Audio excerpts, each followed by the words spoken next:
ভাল লাগিলে মোৰ চেনেলটো লাইক কৰিব, ছাবস্ক্ৰাইব কৰিব আৰু ওচৰত থকা ঘণ্টা বুটামটো টিপি মোৰ নতুন ভিডিঅ'ৰ আপডেট পাই থাকিব।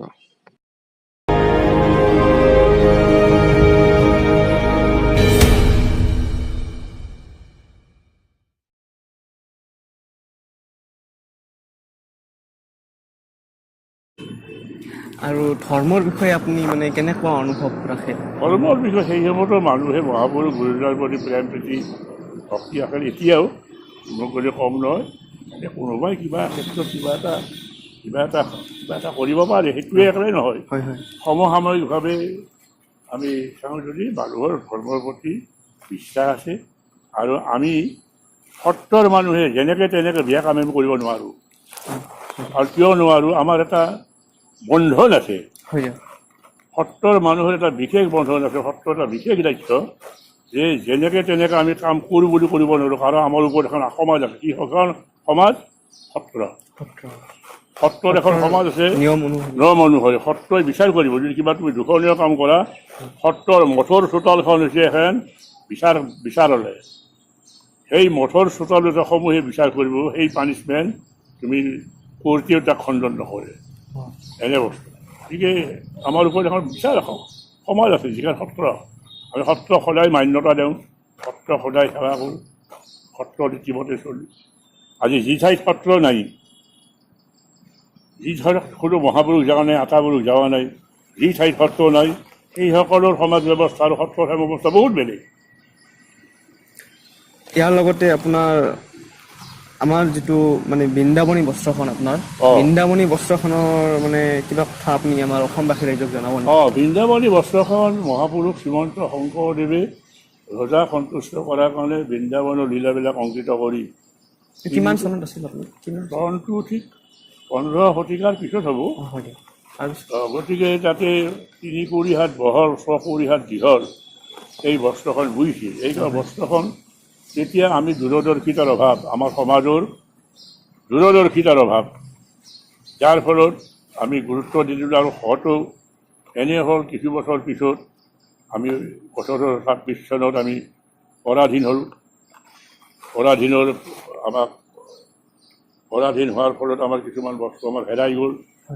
আৰু এই বৃন্দাবনী বস্ত্ৰখন লণ্ডনত পালি যায়, কাৰণ ব্ৰিটিছসকল দূৰদৰ্শী আছিল। তেওঁলোকৰ যেতিয়া শাসন ভাৰ পৰি গ'ল, তেওঁলোকে লৈ গুচি গ'ল। তেওঁলোকৰ বৰ দূৰদৰ্শী। তাৰে এটা টুকুৰা ছিকিমত থকা বুলি শুনো, কিমান দূৰ আছে নাজানো। যিয়ে নহওক, বৃন্দাবনী বস্ত্ৰখন লণ্ডনৰ পৰা অনাৰ এটা যোজনা অসম চৰকাৰে চলাইছে আৰু সকলোৱে ইয়াতে ভয় দিছেই। কিন্তু ইয়াতে এটা কথা আহি পৰে, বৃন্দাবনী বস্ত্ৰখন যদি অসমত অনা হয়, তেতিয়া ভাল হ'ব নে বেয়া হ'ব? সেইটো কথা হ'ব। এটা কথা হৈছে কি, এই বৃন্দাবনী বস্ত্ৰখন আমি দেখা পাম, এইটো ভাল কথা। কিন্তু কথা হৈছে লণ্ডনত থকাত পৃথিৱীয়ে দেখিছে, কিন্তু অসমত থাকিলে বৃন্দাবনী বস্ত্ৰখন পৃথিৱীয়ে নেদেখিব যেন লাগে। আৰু দ্বিতীয় কথা, বৃন্দাবনী বস্ত্ৰখন আজি 5 বছৰে তেওঁলোকে যিটো যত্ন কৰি তেওঁলোকে ৰাখি থৈছে, সেই যত্নটো হয়তো আমাৰ অসমৰ অভাৱ হ'লহেঁতেন।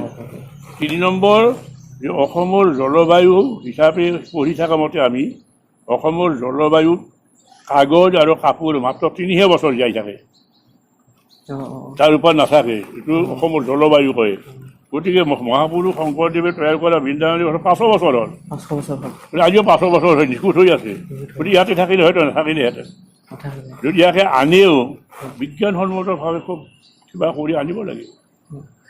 আপোনাৰ মতে মানে বৃন্দাবনী বস্ত্ৰখন অসমত মোৰ মতে প্ৰশ্ন কৰিছিল, সাক্ষাৎকাৰ লৈছিল। মই কিন্তু বৃন্দাবনী বস্ত্ৰখন আনাৰ পক্ষপাতি নাছিলোঁ। কিয় নাছিল? যদি আৰু সেইখিনিও নহয়, যদি সঁচা কৰি নহয় সেই ৰকমে আমি ৰাখিব পাৰিম, তাত আপত্তি কৰিব লগা কথা একো নাই। আৰু আপোনাৰ যিটো সৰু ল'ৰালি কালতে কিছুমান মানে ঘটা কাহিনী বা মনত থকা দিনবিলাক, ভাল লগা দিন, বেয়া লগা দিনবিলাক আগতে উঠালো বুলি কৈছিলোঁ নহয়।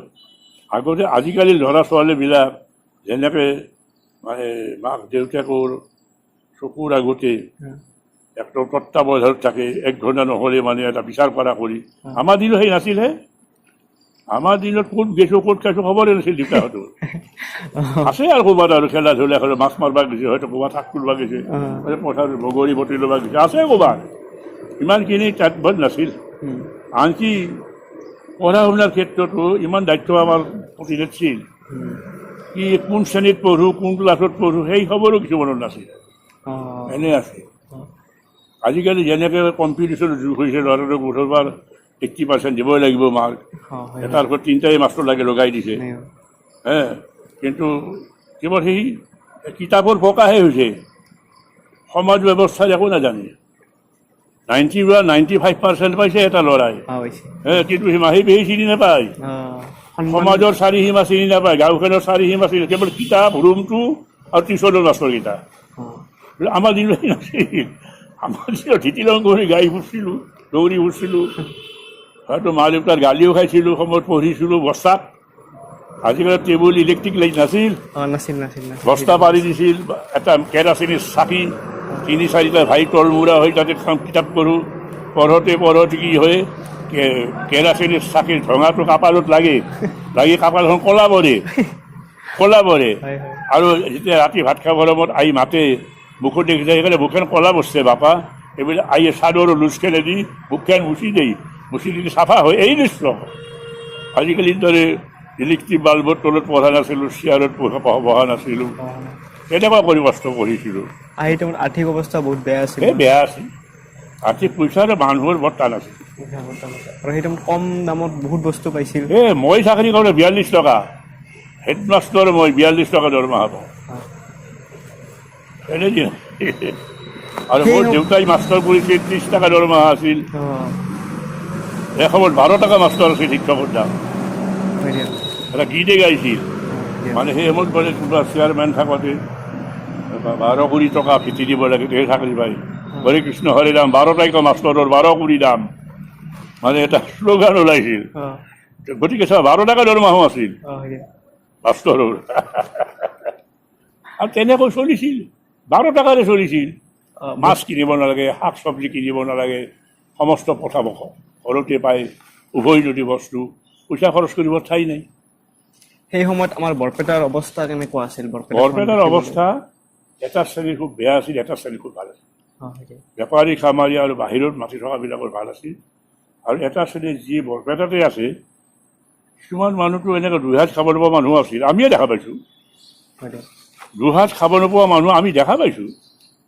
2 সাঁজ খাব পোৱা মানুহ মানে সেই স্বাৱলম্বী মানুহ, এনে অৱস্থাও আছিল।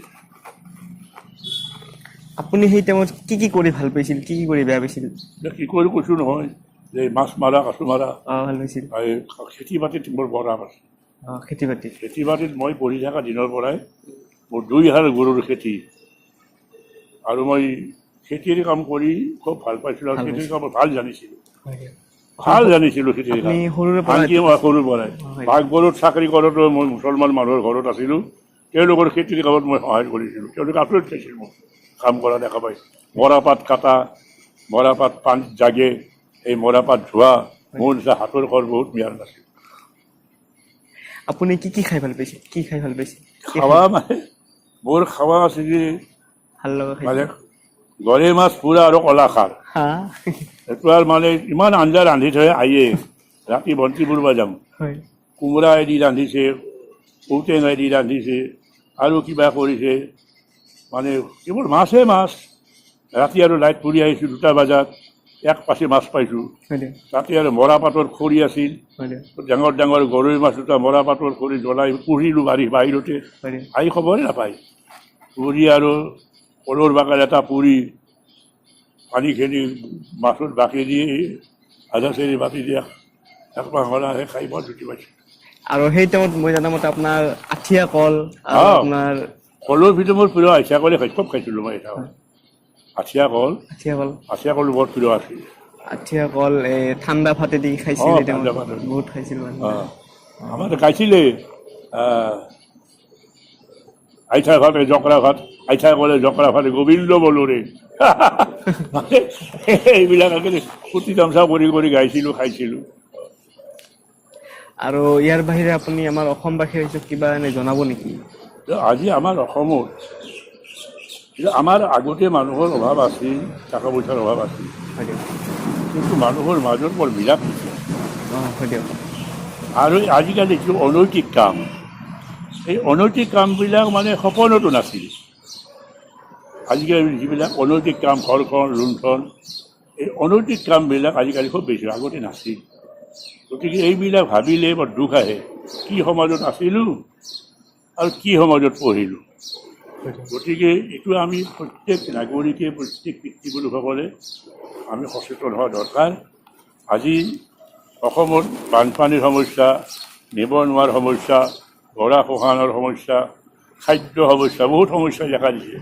সকলোতকৈ ডাঙৰ সমস্যা হৈছে নৈতিক চৰিত্ৰ স্খলনৰ সমস্যা।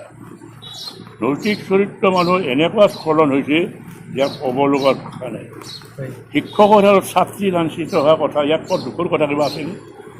যি শিক্ষকে জ্ঞান দান কৰে, কন্যাৰ নিচিনা ল'ৰা ছোৱালী শিক্ষাদান কৰিব লাগে, সেই শিক্ষক আৰু ছাত্ৰী লাঞ্ছিত হৈছে, ইয়াত বৰ দুখৰ কথা কি আছে?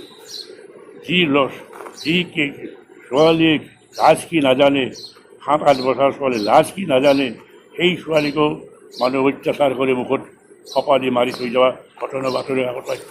ইয়াত পইচা, ইয়াত বোধহয় অসুৰেও কাৰণে এনে কাম নকৰে, এনে হৈছে। গতিকে এইবিলাক চাই আচলতে আগৰ সমাজত পেলাই বহুত বেয়া হৈছে। শিক্ষা হৈছে, মানুহৰ শিক্ষা হৈছে, মানুহে শিক্ষাৰ জৰিয়তে চন্দ্ৰলোকত যাব পাৰিছে, মংগল গ্ৰহত যাব পাৰিছে, কিন্তু সমাজখনত কি হৈছে তাৰ চিন্তা কৰা মানুহ নাই। ধন্যবাদ।